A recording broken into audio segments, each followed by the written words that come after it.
How to share messenger group links. Hey everyone, welcome back to another tutorial video. In today's video, I'll show you how you can share messenger group links.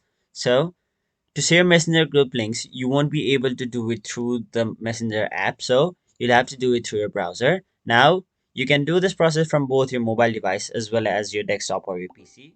But remember, you will have to be on your browser and not the app itself.